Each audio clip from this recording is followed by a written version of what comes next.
Ishonch 2030 loyihasi bo'yicha 100 ga yaqin tibbiy jihozlar berildi.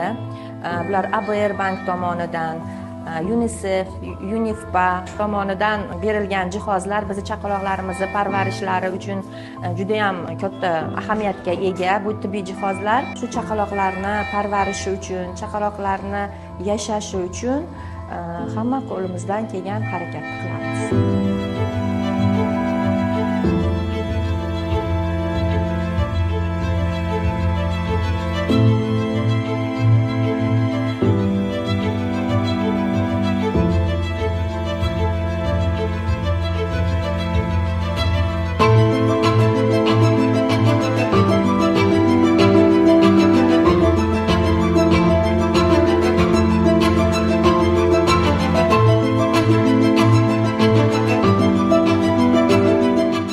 Silver aparati ekspluatatsiyaga qo'yildi, ya'ni jarayonga qo'yildi. Bu apparatda biz ishlayapmiz.